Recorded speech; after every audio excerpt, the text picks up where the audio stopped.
दुलाराय बर' फरायसा आफादनि थुंगा 15थि बोसोरसालि जथुम्मायाव नैबे गेवलां मेल हाबाफारियाव नोंथाङा बाहागो लादों। मा मेसेज होगोन? बाहागो लानानै गाहाम मोनदों। देग्लायनि बोसोरा थार्ड बोसोर दुलाराय बर' फरायसा आफादनि। गतिके देग्लायनि जा हाबाफारि बे खोब जाक जमक जासिनो दं आरो बर' हारिनि खौसेथि आब्रुथि बे देग्लाय बांसिन फकास जादों। दुलाराय बर' फरायसा आफादनि दालायानो होन बा दखरायानो होन बा जिल्लानि प्रग्रामफ्रानो होन खोब जाक जमक भाबै जादों। जेरावबो जादों बेखौ नुनानै गोजोननाय मोनदों। सार हाग्रामा महिलारि बिथाङा टिकेट लायोब्ला 2 लाख रां होनांगोन होननानै बाथ्रा बुंदों सार गावसिनि दोलो। बे बिथांमोननि दोलोनि बेक्तिगत मोनसे नेमखान्थिखौ बिथाङा बुंथिदों। खिन्थु समाजनि गेजेराव रांनि बाथ्रा ओंखारनाय लोगो लोगोनो बिथांमोना जे थांनाय 17 बोसोराव रांजोंनो गेलेबोदोंमोन बे बाथ्राखौ दिनै फकास जादों। माने रां नङाबा जेबो खामानिखौनो बिथांमोना मावनो नागिरा। रां नङाब्ला पलिटिक्सआनो होन ससियेलानो होन बा इक'नमिकेलियानो होन बा इडुकेसनेलि होन जिखिनि खामानियावनो बिथांमोना इनभल्भ जानो नागिरा। बे बाथ्राखौ दिनै बिथांनि बुंनाय बाथ्रानिफ्राय फकास जादों। खिन्थु आंबो खोनादोंसो बेसेबां सैथो आं बुंथिथ'वा मोजाङै। बिश्वनाथ जिल्ला सनितपुर जिल्लाया बिटिआरआव हाबनायनि खामानियाव आवगायनानै ओरैनोथ' फ्राय फाइनालानो जाबाय। जेब्ला बियो बिल जागोन, बिल जानाय लोगो लोगोनो 60था समस्तियाबो दानाय जागोन। 60था समस्ति जायोब्ला बियो हरैजाय बिश्वनाथ जिल्ला आरो सनितपुर जिल्ला मोननैबो सरजाबफागोन। गतिके जोंनियाव गासै मोनस्नि जिल्ला जानायनि सम्भाबनाया फ्राय दङ।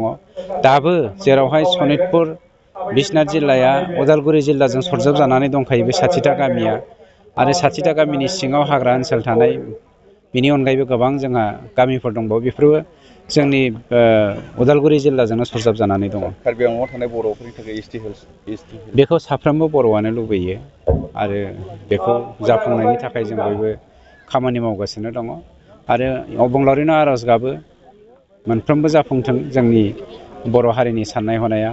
आरो जेराव बर' हारिया खोब मोनसे धार्मिक हारि, बियो बर' हारिया मालाबाबो गोरलैयैनो फाप मावा। सोरबाया जोंखौ गाग्लोबनो नागिरदोंबा बेखौ संरैखा होनायनि दायथ'आ जोंनि दङ हिसाबै बे मालाबाबो जाखायो। बेयो आप डाउन जाबाय थाखायो। खिन्थु हारि हिसाबै बर' हारिया खोब आब्रुथि गोनां, सोद्रोम आरो सोदोमस्रि गोनांजों लोगोसे जोङो खोब माने धार्मिक मोनसे हारि होननानै गुबुनफोरजों सिनाय जायो। दुलाराय बर' फरायसा आफादनि बानजायनायाव 15थि थुंगा जथुम्मा हाबाफारि खुंदों। बेवहाय गेवलां मेल हाबाफारियाव नोंथाङा बाहागो लादों। बेंटल दखरा दुलाराय बर' फरायसा आफादा बिथांमोननि 15थि बोसोरसालि जथुम्मा साननैनि हाबाफारि लानानै बिथांमोना खुंदोंमोन आरो दिनै गेवलां मेलमोन।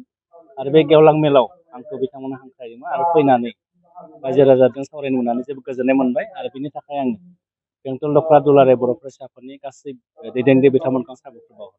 नोंथाङा बुंदों जे सनितपुर बिश्वनाथआव थानाय माखासे बर' रायजो राजाफोरनि बाथ्रा बुंदों। 2020 मायथाइनि 23 जानुवारियाव जि मोनसे बिटिआर सुक्ति जालांबाय, एबसु एनडिपिनि मोनब्रै हानजा आरो इउबिपिअ। दुलाराय बर' फरायसा आफादनि बै समनि आफादगिरि प्रमद बर' आरो दुलाराय बर' फरायसा आफादनि बै समनि गाहाय नेहाथारि लरेन्स इस्लारि बिथांमोननि सागानावनो बिटिआर सुक्तिया जादों आरो एबसुनि सागानावनो बिटिआर सुक्तिया जानायखाय आथिखालनि दुलाराय बर' फरायसा आफादनि गोख्रों आफादगिरि दिपेन बर'नि दैदेननायाव आथिखालनि एबसुआ बिटिआरनि जिखिनि दफाया मावफुंजाबाय आरो जिखिनि दफाफोरा मावफुंजायाखै बेखौ जों 2025 मायथाइनि गेजेरावनो आबुङै मावफुंनो थाखाय जों दुलाराय बर' फरायसा आफादा जोङो केन्द्र सरकार, जोङो सेन्ट्रेल सरकार आरो आसाम सरकाराव जोङो नारसिनबाय थानाय जादों। आरो जोंनिया जेब्लासिम बिटिआर सुक्तिनि दफाफोरा मावफुंजाया बै समसिम दुलाराय बर' फरायसा आफादा जोङो बेखौ मावफुंजोबनो थाखाय जोङो आसाम सरकारा भारत सरकाराव जोङो नारसिनबाय थादों आरो भारत सरकार आरो आसाम सरकाराव जोङो बाथ्रा होदों 2025 मायथाइनि गेजेरावनो बिटिआर सुक्तिखौ मावफुंजोबना होनानै बिथांमोना जोंनो मोनसे खोथा होदों।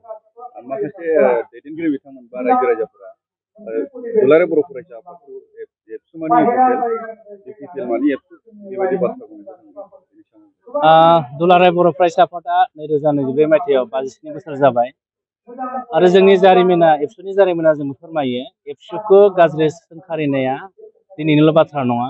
बै समाव जों जारिमिनखौ नायोब्ला PTC नि समाव बा गुबुन गुबुन जेफोर दङमोन बै समावबो जोंनि गेजेराव मोनसे एबसुखौ लानानै गोबां बिदि राजखान्थि थासारियाव जोंखौ बोदेरनानै दुलाराय बर' फरायसा आफादखौ फोथैनो थाखाय गोबां बिदि फ्रेक्सन नुजिरदोंमोन आरो दा बावैसोबो माखासे राजखान्थि दोलोनि माने दैदेननायाव एबसुखौ धंस' खालामनो थाखाय माखासे गोदान फरायसा आफाद दानाय जों नुदों।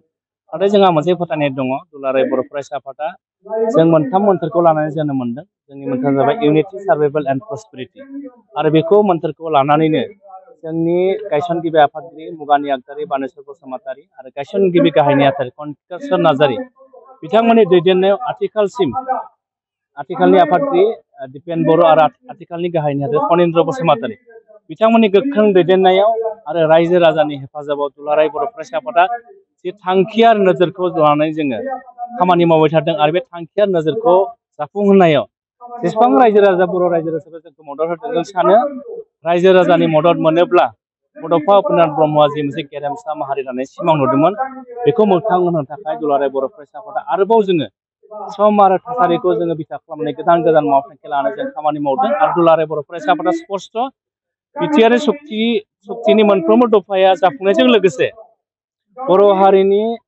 सोलोंथाइ थासारिखौ मोजां खालामनो थाखाय रांखान्थि थासारिखौ मोजां खालामनो थाखाय समाजारि थासारिखौ मोजां खालामनो थाखाय दुलाराय बर' फरायसा आफादा जोङो मावथांखि दंखायो। बे मावथांखिया जाबाय बड'फा गोजौ फेहेर सोलायनाय मावथांखि आरोबाव जोङो सोलोंथाइनि हारखौ जोङो बर' हारिनि गेजेराव बांसिन खालामनो थाखाय दुलाराय बर' फरायसा आफादा 2002 मायथाइनिफ्राय जों सोलोंथाइनि बिथिङाव खामानि मावदोंब्लाबो आरो सोलोंथाइखौ जों मोनसे जांख्रिखांनाय महरै लानाय फैबाय थानाय 2 बोसोराव जों सोलोंथाइनि बिथिङाव जों खामानि मावनो लादों। मानोना बर' हारिया दावगानोब्ला सोलोंथाइनि बिथिङाव जों दावगाफानांगोन। बेनि थाखायनो दुलाराय बर' फरायसा आफादा जों आरो रायजो राजाखौ बे बेलायाव गासै रायजो राजा जोंनि दल संगठन जोंनि जायफोर फोरोंगिरिफोर दङ जों सानसुमैफोर दङ गासैखौबो दुलाराय बर' फरायसा आफादनि थांखि मावथांखियाव मददनि थाखाय गुरै खावलायहरबाय।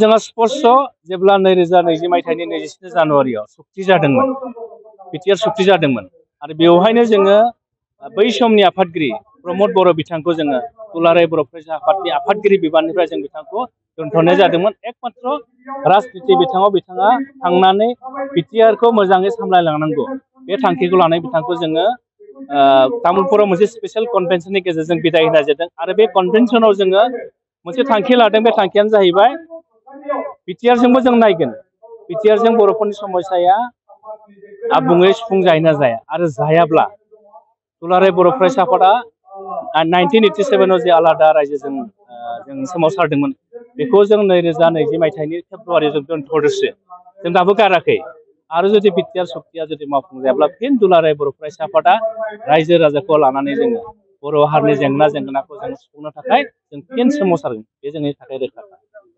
मिरुनि सासे दैदेनगिरि हिसाबै दा बेंटल दुलाराय बर' फरायसा आफादनि बिबानगिरिफ्रा गोदानै फैबाय दा गोदानै फैनायनि उनावहाय माबायदि मावजानो लुबैयो माबायदि आसा खालामो? जोंनि संबिजिरफ्रा बुङो जोंनि मावसमा जाबाय 2 बोसोर आरो 2 बोसोरनि उनाव जोङो गोदान बिबानगिरि फैयो आरो जोंहा मोनसे फोथायनाय दङ जायफोरा दुलाराय बर' फरायसायाव बिबान लाफैयो 2 बोसोराव बिथांमोननो दुलाराय बर' फरायसा आफादनो जेबो बिदि खामानि मावनायनि एगेन्स्टआव जों जेबो होनाय जाया। भलेन्टारिलि बिथांमोना खामानि मावो आरो जों नुदों आथिखालाव जोङो मोनसे हिसाब खालामदों 80,000 जोंनि लाइमोन सेंग्रा सिख्लाफ्रा दुलाराय बर' फरायसा आफादाव खामानि मावबाय थादों आरो जायफोरा खामानि मावदों बिथांमोननिया मोनसेल' थांखि जे बर' हारिनि जेंना बर' हारिनि राव थुनलाइ बर' हारिनि सोरबिथिं बिथिंखौ दावगाहोनो थाखायनो जोंनि लाइमोनफ्रा खामानि मावफैदों। आं बे बेलायाव बेंटल दखला दुलाराय बर' फरायसा आफादाबो 2 बोसोर मावसमनि थाखाय बिथांमोना बिबानगिरि लाफैदों। आंहा मोनसे फोथायनाय दङ दुलाराय बर' फरायसा आफादनि बेंटल दखलानि बिबानगिरिफ्राबो फैबाय थानाय 2 बोसोराव बे हालामनि बर' रायजो राजानि जेंनाखौ सुस्रांनो थाखाय बे एरियाखौ डेभेलप खालामनो थाखाय मोजां खामानि मावगोन होननानै आंहा मोनसे फोथायनाय दङ आरो बिथांमोना आं दुलाराय बर' फरायसा आफादनि सासे मावथि हिसाबै फैबाय थानाय समाव जेन मोजाङै खामानि मावनो हायो आं बेखौ बिथांमोननिसिम मिजिंथिबाय।